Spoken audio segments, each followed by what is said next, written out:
secondly, it's been hard for me to get campaign funds from people because I live in Duvalville and I go to people who really don't have money because I don't know where they find all this money at, and I'm trying to find out.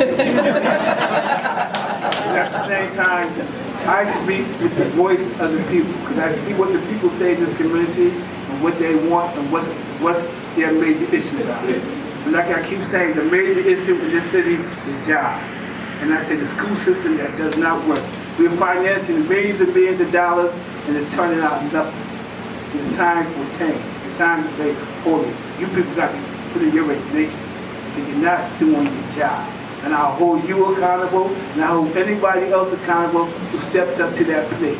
Because for too long, this city has been going backwards instead of going forward. Instead of progressing, inner city has been regressing. And that's where our main problem is at in the city. In the inner city, where children are undeveloped, schools are undeveloped, and teachers and parents are not doing their part. Because I'm not going to bring the whole problem on the schools. 60% of the problem is the parents who have to step up to the plate and be accountable for it. And third of all, I see young kids running around, and I think there needs to be some truant officers out here to make sure they go to school. Because by them not going to school, there's a pipeline to jail that has to be stopped. Thank you very much. I think the biggest challenge in this campaign, frankly, has been the size of the field. And so as it's shrinking, I think it's easier to have a debate where we have the time to talk through the actual issues. And so I appreciate that we're now in a smaller group where we can actually talk about it. And so I'm going to do it. I'm going to come back to this issue of Keno. And I'm going to come back to it because it's going to expose our children in New Haven restaurants to adults gambling. And I'm sorry, but that's wrong. And there's a budget surplus. So all of the things that the senator talked about cutting, there is still a budget surplus. We did not actually need Keno, which is going to generate about $3 million this year and $27 million next year. And we have hundreds of millions of dollars budget surplus. So I think it's important when we run for office, A, that we tell the truth, and B, that we stand up for our children and for our neighborhoods.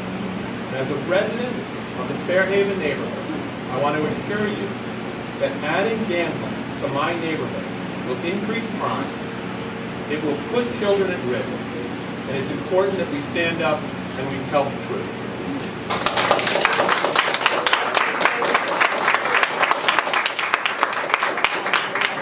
All right, Councilor Hart, we're going to finish out with question number 2. What are the largest campaign challenges you anticipate?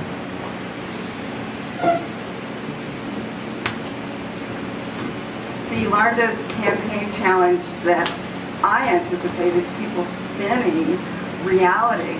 It's really interesting and I think that's what happens. People spin reality. You're perceived to be the front runner, and so you become the target, and then these specious issues on things like Keno and destroying people's lives are mentioned when, frankly, if the bill were read and if you look at how the program's rolled out, it's not even going to restaurants. So I just wanted to say that. The reality is that we've had a mayor for 20 years, and when I go door to door and I talk to people, there is a loss of hope. People don't believe that government can actually work for them. They've seen how it hasn't worked for them. And so it's really difficult to get people excited about a democracy where they really, the first part of democracy is using the vote because that is your speech. And many people that I've talked to don't believe that the vote works for them because day after day they feel like they're under siege in their communities, and many of the communities, even in the wealthier communities, they feel like they're not getting the services from the city that they believe that they deserve. And so I think that is the most difficult part of running for office. The people have no longer believe the government serves them, and we have got to turn that around.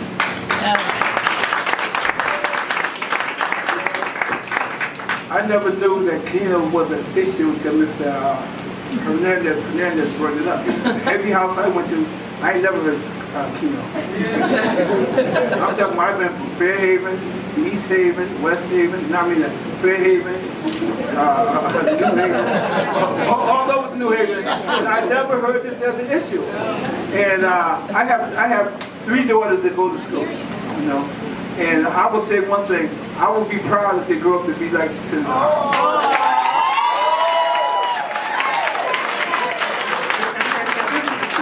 I think we got to stick with the issues that the people want to address. People want safe speech.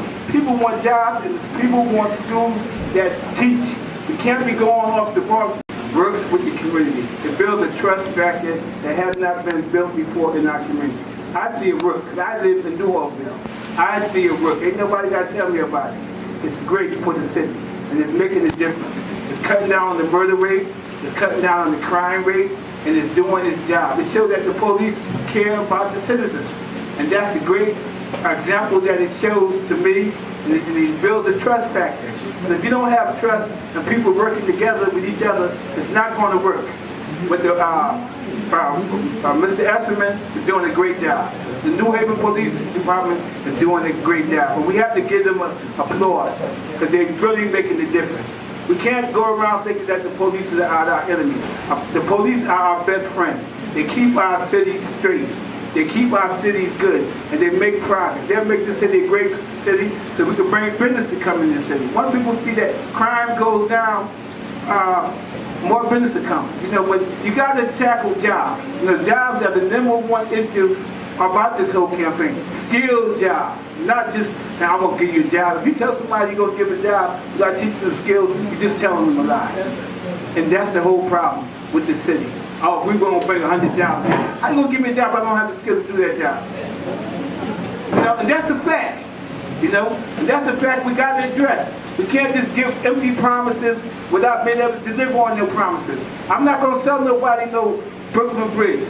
I'm going to sell them the real thing. We're going to make progress, and we're going to make a real change, and that's what I'm about. Bringing a real change to the city and addressing the issues that are important, not Keno. All right. Hold our applause to the end. We appreciate it for respect of all our candidates. And again, question number 3 for candidate Fernandez. Do you support the concept of community-based policing, and how do you define community-based policing? So I strongly support community-based policing, and I define it as the combination of... Use your mic. All right. I define it as the combination of community partnerships, the organizational structure within the police department, and the problem-solving techniques that are used by the police to solve crimes. But the overarching ideal in community policing is the commitment of both the police department and the community to work together to reduce crime. And I would say that as part of that, we need to make sure that our officers are getting the resources to engage in community policing. So that means appropriate training up front and ongoing. It means making sure that they are actually getting the support they need to work and the training they need to work with community groups. And it finally means that all of us who are members of the community need to be certain that we're a part of solving crime. It means that we need to be able to be witnesses to crime and be willing to call the police. It means that we need to be willing to go the extra step, join a block watch, become part of a community management team. When we put all of that together, we can change the dynamic not just between the police department and the community, but we can also reduce crime across the board. Cindiana, my last name's Fernandez with an F. So if you're going to yell at me, get it right.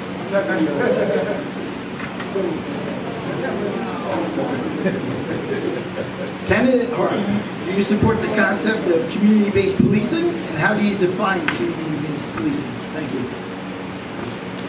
Thank you very much. I think that's an excellent question.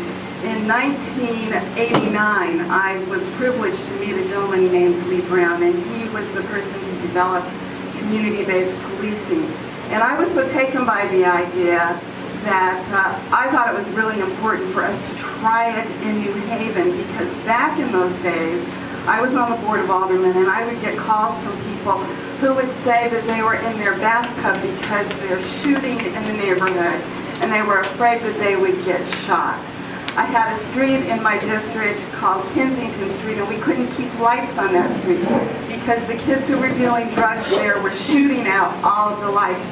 And the people in the community who are my constituents were very concerned about that. But what Lee Brown talked about was that you have to engage the community in its own defense. And so when John Daniels ran for mayor, it was something that I discussed with him. It was part of his policy. We implemented it.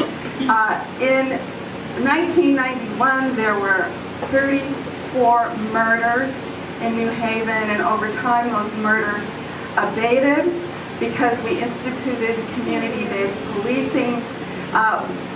After a while, we drifted away from that. And so 20 years later, in 2011, we have 34 murders again. I think that what that shows us is that there's something about community-based policing that actually helps us solve crimes. I think that we've gone to another level. I think that we've got to redevelop our block watches. We've got to reinvigorate our management team so that they feel like when they make a decision, it's listened to throughout the chain of command and from the mayor's office, that we've got to include on the street LCI. I think that the fire ought to be part of community-based policing, and that the health department as well, and our other social services departments. So it's not just the police, but engaging the entire city apparatus. Yes. Thank you, and again, if you hold the applause to the end. Kennedy. I went walking the other day on a beat with 2 officers in Sam Brown's district. And community-based policing and the benefits of community-based policing were clear. People like to know their officer. And that's the people that are getting into trouble and the people that are not getting into trouble. Because frankly, the people that are getting into trouble don't want to get into trouble. And the number of people that we met, some of them that were clearly struggling, were sharing with their officers some of their issues. The officer was guiding them to the social services that exist in our city so that we can prevent crime. And that's the basis of community-based policing. If you ask me how I define community-based policing, it's the best way to rebuild trust between our police department and our communities. We need to do a lot more, particularly by hiring officers that opt into community-based policing. And to take it a little bit of a step back, we need a community-based government. For too long, residents around the city have been frustrated because City Hall doesn't answer your phone calls, and it doesn't feel like City Hall particularly cares about your issues. We need a mayor that sets the tone by walking the beat with their officers, by going to your block watch meetings himself, by going to community management team meetings, by engaging with herself, by engaging with the community, because only when we have that kind of mayor, not some mayor in Ivory Tower, but a mayor that listens to you, respects you, and incorporates your ideas, can we truly have a city that comes back together? Because right now, we don't have that kind of city. We need to build on that. Thank you. All right, question number 4. We're going to begin with candidate Fernandez on the end. What kind of training do you believe should be available to New Haven police officers?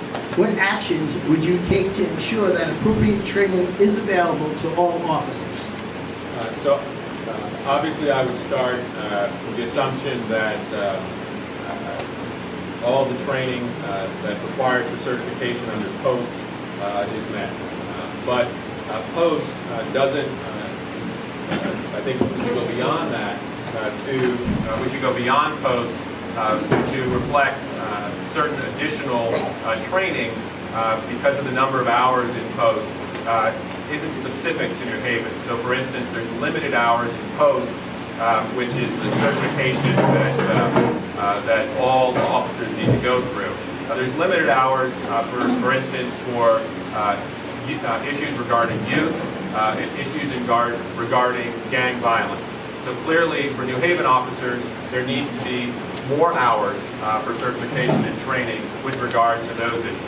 Beyond that, I think it's important that New Haven officers have training specific to our neighborhoods, that they get trained in what's important in New Haven, the kind of issues that our residents face, the backgrounds of different ethnic communities here. In addition to that, I think there's a real need for officers to be able to mediate disputes in New Haven. And so I think additional hours with regard to mediation. And finally, with regard to additional hours, it's important because of our commitment to community policing that officers be able to bring groups together. And so I think some training in community organizing could be very helpful. Finally, it's important that we actually have a training facility, an enclosed training facility in New Haven that we can use for officers, and as part of that, a place for firearms training. Thank you. Question is Candidate Hart. What kind of training do you believe should be available to New Haven police officers, and what actions would you take to ensure that appropriate training is available to all officers?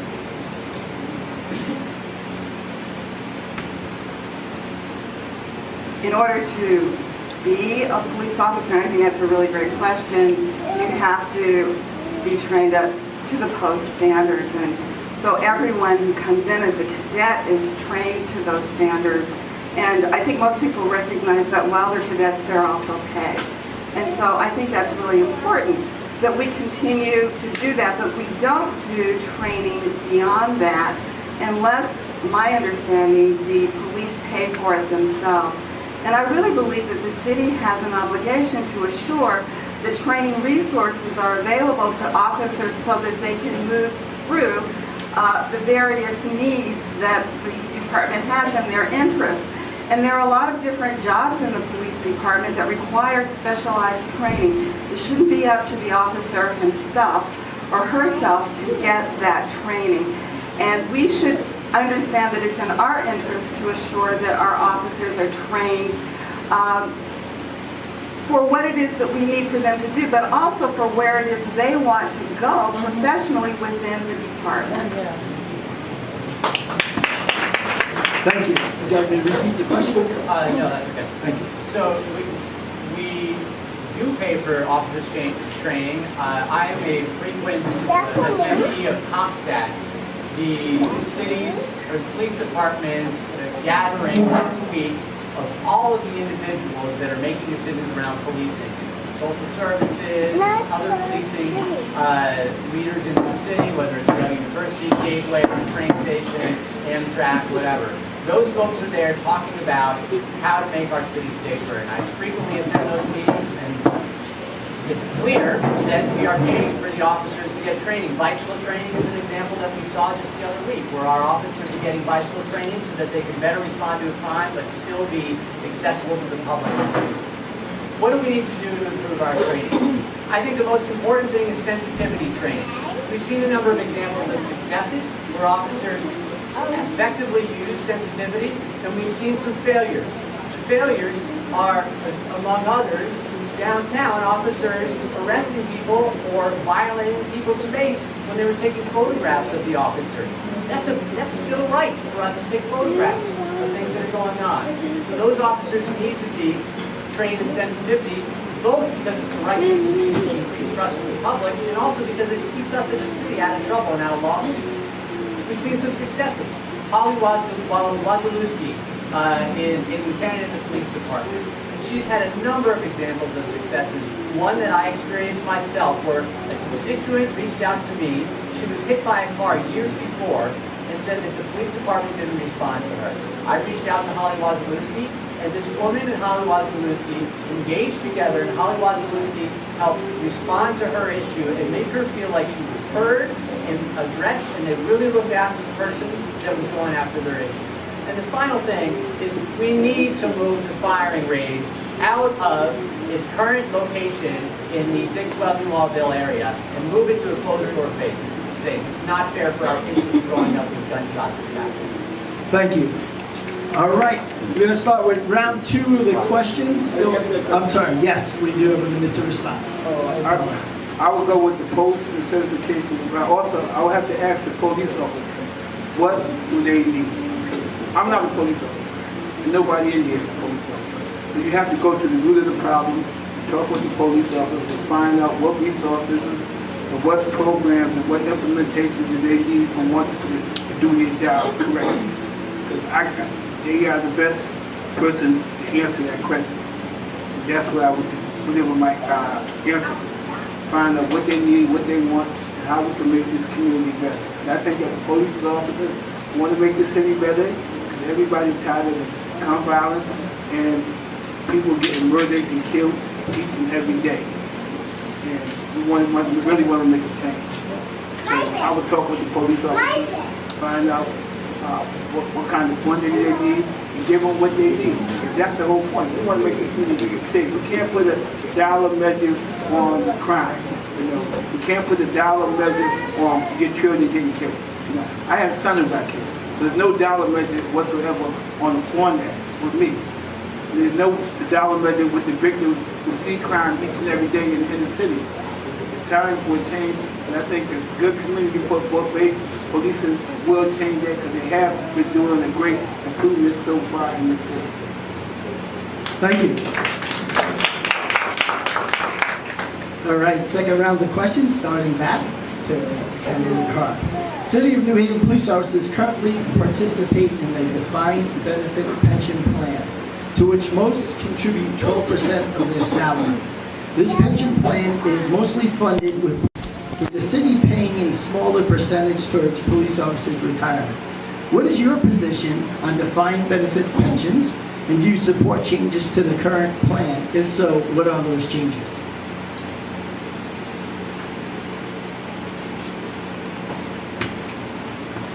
I think that's a great question.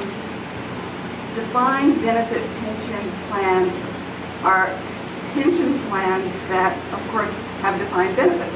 And they are different than the pension plans, the 401ks. So they're the kind that basically the city or the state stand behind with their full faith and credit. Defined contribution plans are when you contribute and you're really left to the vagaries of the market.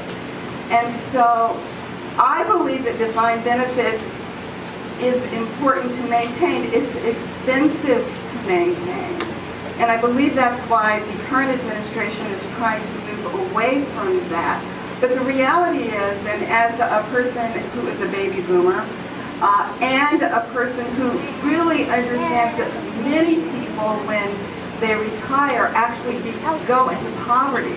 And one of the things that we worry about is retirement sufficiency. And when you go into a job thinking that you're going to have a defined benefit package and it's snatched away from you, I think that's grossly unfair and shouldn't happen. Now, if you decide to bargain it away, that's another matter altogether. And you know, you bargain every couple of years and there's the possibility of bargaining it back. But the reality is, I don't think any union should move away from defined benefits because that's where you have sure retirement. Thank you. Would you like me to repeat the question?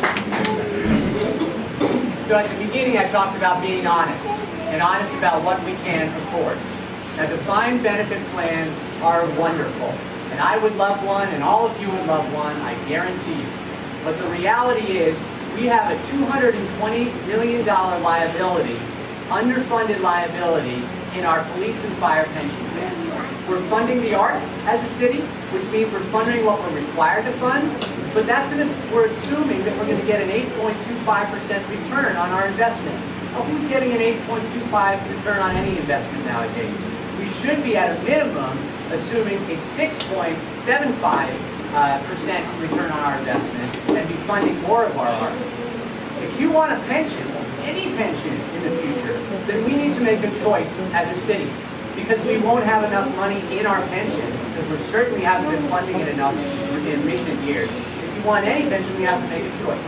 the choice between either changing the defined benefit to defined contribution, which is not ideal, and no one wants to do it, but it's that choice, or it's changing the benefit structure. And the reality is that someone that has 15 years worth of work left in them is not someone that a pension is designed for. And it's difficult, we have to be honest with ourselves, because if we're not funding our pensions, if we're not able to have a long-term structure for you to have pensions in the long term, we're not going to be able to fund future police officers in our city. We're not going to be able to fund library hours, or youth programs, or teachers. We need to make these tough decisions, and we need to be honest about it. Thank you. It's a tough question. But defined benefits, I think pension plans for the city, we got to find a resource somewhere. And it's a hard pill as well, because the public don't want to pay for it. Police officers don't want to pay for it.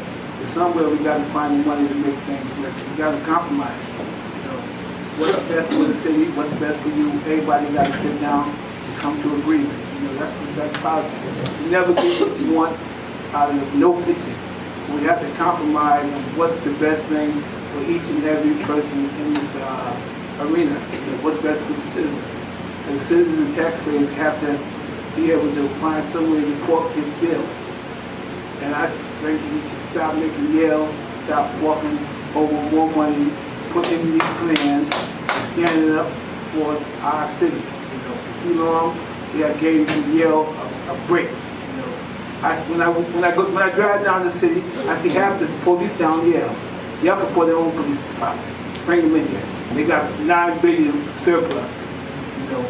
And the city has been paying their bill for so long, it don't make sense. So I would go to Yale, tell them we need more money from you. Point blank. If you don't want to deliver, we're not going to put our police officers down there. And that's what we just said. So I support defined benefit pensions. And I also recognize that we are now in a situation where, because of historic underfunding of the pensions, we are going to have to sit down and negotiate out a new mechanism of funding the pensions in order to maintain that defined benefit. And I think that means that Local 530 and the mayor and his or her representatives need to sit down and work through that very specifically. My view is that the nature of policing is such that we are going to have people who are going to retire because of the stress of the job, the physical demands of the job.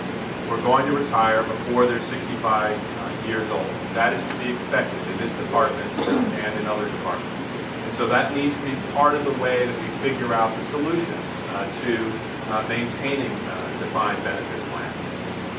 We also need to recognize that New Haven now, as a part of this new contract, has a tiered benefit program. And that tiered benefit program has a series of implications. One is it's strongly encouraging retirements, which has left us with significant vacancies.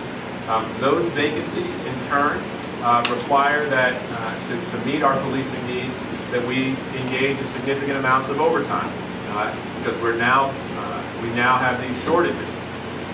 It also means that officers come in because they're not getting defined benefit in the lower tier of the tiered benefit system. And after a few years working in New Haven, they often leave to go to other departments. And that is a significant risk for us because we're paying to train them. So I think we need to completely, we need to sit down with the union, we need to sit down with the police chief, we need to restructure this to both save money and to maintain dignity in retirement. Thank you. Next question. How will you handle communications between the mayor's office and the New Haven police officers? Well, I'll start by handling the communications the same way I handle the communications with all of you and all of my constituents on the Board of Aldermen. By being there, by treating people with respect, by always responding to a phone call or email, by trying 5, 6 different ways to solve a problem instead of just saying no. But second, I'll actually be engaged in the police department. As I said, I go to as many CompStat meetings as I can, and I encourage the other candidates to go as well. Because that's where you learn what's going on in the city with the policing. And that's one of the places that you can get a sense of where the gaps are, where we need to change our funding, who we need to support more, and how we can effectively improve the policing in every operation in the city. Now, it's important for us to understand that leadership at the top and attitude at the top needs to change. And I plan on changing that attitude by being someone that's not connected with any political group, that's interested in improving the city by communicating better with people and respecting people. And just one other comment. I think it's important for us to rebuild our mutual respect between the unions and the city. We've seen some tough times, particularly in the last year and a half, between particularly the police union and the city. We need to have an open door policy, and I will if elected mayor, where the union members can come and talk about their issues and any concerns that they have, so that we can start to rebuild that trust. Because we're going to be having to make some difficult decisions, and if we don't start with trust, how can we possibly work together? Thank you. Again, the question is, how will you handle communications between the mayor's office and the New Haven police officers? I will have direct line communication with the police officers that will with the citizens of the city. All of us are working with citizens, police, and my office. We direct communication once every week, once every month. We got to work together to solve the problem. It can't be a closed door policy. You have to hear the voice of the people. You have to hear the voice of the police officers. Just like the community-based policing. So police let you know that what they need. The community let you know what they need. By working together to make the city great. By working together and have a line of communication that shows respect, honesty, and make the city better. Many police policing have changed the direction that the city is going through with crime, violence, and the communities. And that's what we got to work on as a mayor. That's what I've been doing. I've been hearing the voice of the people. I listen to the voice of the police officers, and I'll get my voice involved with the truth. But we got to be direct line of communication. And at the same time, police is our friends. That's the whole big thing that we have to implement in the city. We are working together hand in hand. We are friends. Thank you. I guess what I would say with regard to communication is this. While respecting the command structure inside the police department, I will have an open door policy with regard to Local 530. In addition, working with the union, working with the police chief, I would look for the opportunity for groups of police officers to come in and have ongoing conversations with the mayor about how they believe, as the folks who are out there on the street, how they believe we can reduce crime. When I was in city government, what I found early on in my work as development administrator and as head of LCI was that it was important to go out onto the streets with the folks who were doing the job. So for my inspectors in LCI and in the building department, I spent time out there with them, seeing how they did their job, understanding from them what their challenges were, and then trying to realign resources to solve the problems that they were facing. And so I see that as a job of the mayor with regard to the police department. Going out, meeting with officers on the beat, working with them as they do their job, talking to them about what's needed to reduce crime. Because if we go to the folks who are there, who actually are taking on these challenges for us every day, many times they have the answers, the big and small things that we can do to solve problems. And it's the job of a mayor to hear those things and not dismiss them out of hand, but instead let the voices of the people who are working in the neighborhoods as our police officers and as community members help guide the mayor's hand in all of our work. Thank you.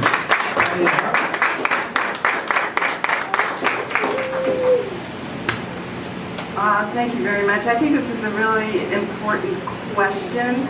And I think it's really important to understand the difference between the police department and its chain of command and having officers have access to the mayor. Basically, what I would do is have a quarterly meeting that is scheduled, so you don't have to worry about getting through the open door to actually see the mayor. You would know that this would be a time that you could come and chat with me. And what would we talk about? Things that you really can't hear from the higher establishment, things like morale. I want to hear from the ground, how are things going? How do the police officers feel about what they're doing out there in the street? I want to hear from the ground about administrative issues, what things are really difficult to do, and what kind of strategies do you have to actually make them easier to achieve. I want to hear from the ground the community issues so that when I hear from the top, I can really balance what is actually occurring, because I'll be talking to the people in the neighborhood as well. I want to hear from police officers who are out there in the field what they believe the solutions to the problems are, what they think works, what they think doesn't work. And then I want to work with them and be held accountable at the next quarterly meeting for actually having instituted those things, so that it's not just a one-way conversation, that it is a discussion and there are real outcomes that come as a result of it. Thank you. Switching gears a little bit, it's going to start with candidate Kate DeZula. What motivated you to run for the office of mayor for the city of New Haven? I see so much crime. I see so much crime, and things are not changing. I heard so many promises in this city, and see no change. And I got tired of empty promises and the people's voice not being heard. You know, I hear people in my community talking about they can't get jobs. I hear people in my community talking about safe streets. I hear people in my community talking about schools don't work. And I said, it's time for a change. You know, I didn't want to run for mayor, but I see that this city really needs real leadership. You know, it doesn't matter if you went to Yale, Harvard, or any other college. This is a job about leadership, leading the city in the right direction, addressing the problems, and implementing change, effective change that's going to make a difference. And that's why I made the decision to run for mayor, because I got tired of seeing so much crime, so much hopeless people living in despair. And I said, I can make a difference. You know, I can devise a plan that will change this city. You know, for the life of me, every part of the city I went to, go through, I hear the same problem: jobs, safe city, education. How do we change it? We change education to career education. Career education creates jobs. And I want to attack the main issue. Once you attack the job issue, crime will go down, the streets will be safe, revenue start coming in the city, the police job will be much more better, our kids can live in peace and harmony, and that's what I want to do for the city. I love New Haven. I got 4 kids that go to school in this city, and I'm here to make a real difference. A difference that you can believe and trust in. Thank you very much. So I've lived in New Haven for 23 years, and for all of those years, I have worked with community members here to tackle tough challenges.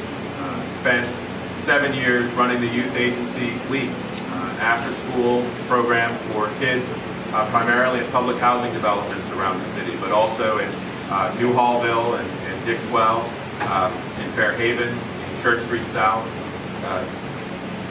From that, I saw the struggles that our children face all over this city.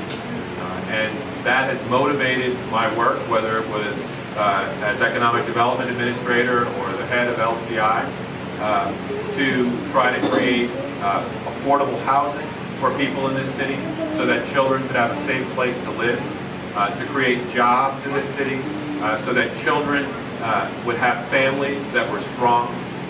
For the last 7 years, I've run a for-profit company where we do significant social justice work.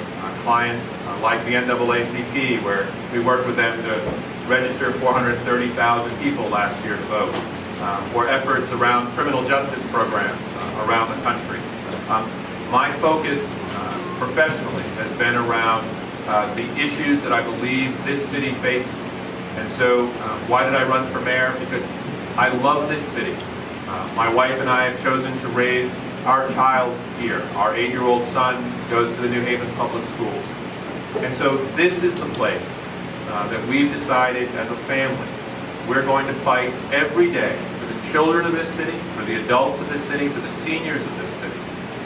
It's why sometimes I take stands not everybody likes, but I will never back down when I think it's what's right for the people of this city and what's right protecting the children of this city.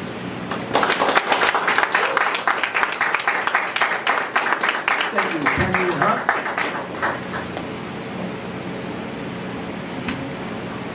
Thank you very much. It's a very important question. You know, I have been in the state senate for 21 years, and the state senate, I've been really blessed for those 20 years to be on the appropriations committee, and for 10 of those years to be the co-chair of the appropriations committee, and for at least 8 of those years I co-chaired with someone from New Haven, and we've sent a lot of money to New Haven. And you know, the legislative branch sends the money. We don't administer the money. We don't make decisions about how the money is spent, but the mayor makes those decisions. I believe that there needs to be more accountability on how we spend our money, because in a way it's the people who pay property taxes money, but really over 50% of our budget, and even more than that in education, comes from all the people of the state. There needs to be accountability. We have had enough money coming down here, particularly in education, for us not to have an achievement gap.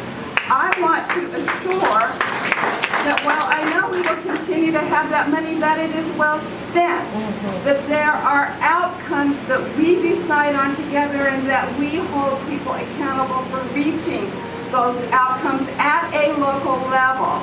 It's not the job of the legislature to do that, but it is the job of the mayor to do that. And that's why I'm running, because we can do better with what we have. Yes.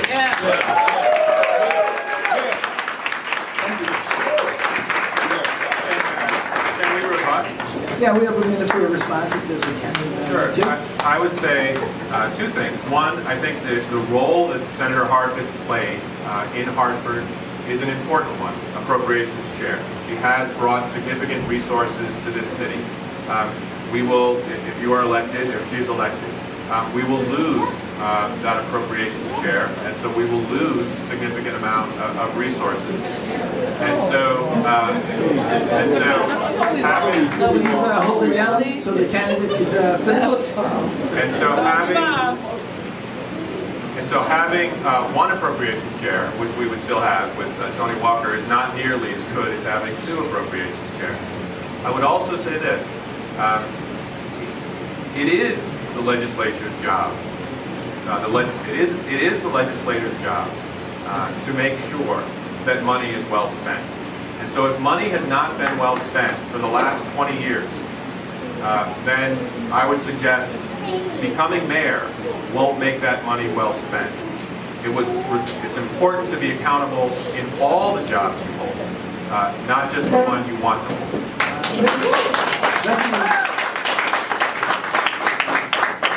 So this is a great question.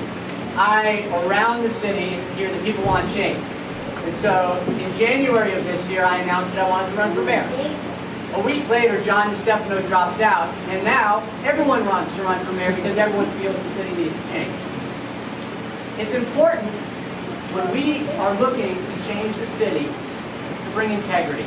And if I'm 90 years old and I look back on my life, I have a fancy house and a fancy car, but I haven't improved people's lives around me, and haven't maximized my ability to make people happier, then I would consider myself a failure. And I would consider myself a failure. So I, as an ethical issue, dive into things that I believe I can change. The people around the nation and in the city of New Haven are frustrated with politicians that wheel and deal, that give someone a job because they give them political favors, that if someone endorses them, they'll give them support later on. People are tired of that. And I'm tired of that. And so that's why I decided not to complain about it, but to put my money where my mouth was and run for office. I ran for alderman, and for 4 years I've worked hard for my constituents as an independent voice. And look at my record on the New Haven Independent Register, you will see that I'm an independent voice. And I felt like I wasn't doing enough. Because frankly, as alderman in a city where you got 30 aldermen, you can't do enough. So I wanted to step up and do more for this city, and that's why I ran for mayor. I want to make your lives better, and that's what wakes me up in the morning, and as I go to sleep at night, I look back on what I've done, and if my conscience tells me I've done a good job, then I can go to sleep. If it doesn't, then I can't, and I got to work harder. Thank you. Last question, we'll begin with candidate Fernandez. All right. You see tonight we have nearly 100 residents of the city of New Haven, members of the New Haven Police Department, as well as retirees and their state union. Finally, would you briefly tell us why, to the members of the New Haven Local 530 Police Union and their families, should endorse you for the candidate for mayor of New Haven? Certainly. So thank you all for having this debate, and I want to thank Local 530 and certainly the other candidates here. I'm the candidate with the broadest understanding based on my experience of what it actually takes to be mayor and to do the job of mayor on day one. And that includes, given significant work that I've done over the course of years with the New Haven Police Department, a strong understanding of the issues that police officers face and the issues that the department as a whole, from a management perspective, faces. So the first thing is I want to be really clear that I will be a champion for community policing. I will be a champion for police officers, and I'll be a champion for folks in the neighborhood, in all of our neighborhoods, who need this city to be safer. I've mentioned before that I'm raising my son here with my wife. We live in a neighborhood that has real challenges. We need a mayor who's as focused on Fairhaven and Dixwell and Newhallville as they are on Westville, East Rock, and downtown. I am committed to being that. I am committed to standing strong in support of the New Haven Police Department, as well as in support of the neighborhoods throughout the city. My entire life, adult life, has been focused on issues of social justice. And I see policing as an issue of social justice. It creates the opportunity for people to feel safe in their homes. It creates the opportunity for all of us to believe that this is a city where we can grow our families. So I want to thank you for bringing us together tonight, and I want to thank my colleagues who are running for office for putting their ideas out there. Thank you. Would you briefly tell us why members of New Haven Local 530 Police Union and their families should endorse you? Thank you very much. It is a good question, and perhaps you should think long and hard about whether or not you want to endorse me. I think the work that you do is critically important, but I also think that what is required is that we form a partnership with our community so that they understand that their safety is their responsibility too. And so that there has got to be a way that we can create that between the community and the police. That's what true community policing is all about. I would love to have your endorsement, but what I would love even more is your support when I'm mayor to make this the safest community in New Haven. I pledge to work with you, I pledge to listen to you, and I look forward to our success. Yes. Yes.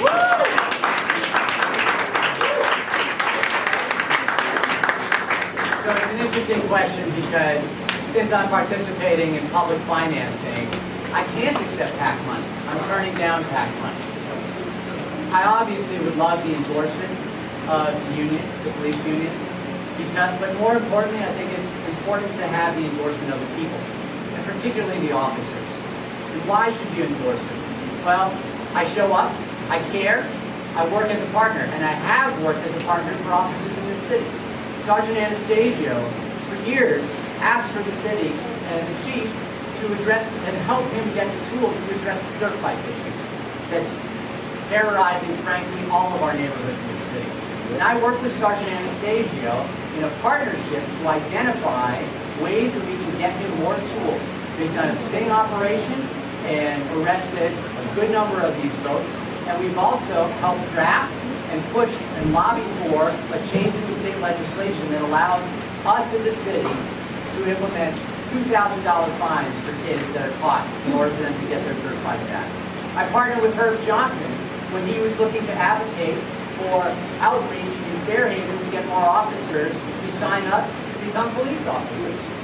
Partnership, and proven partnership, is one thing that I'm about as alderman, and I will do that as mayor. And it comes back to that respect issue. Someone that respects you and is honest with you, and I hope that you see that I was honest with you today and didn't try to avoid any of the questions, is someone that you want to work with, because they're not going to try anything tricky, anything political. They're interested in partnering with you to get stuff done. Thank you. I am the voice of the people. And I listen to what the police have to say and let their voice be heard. I listen to the citizens and let their voice be heard. It's not about me. It's not about not one of the other candidates. It's about you, the people. What do the people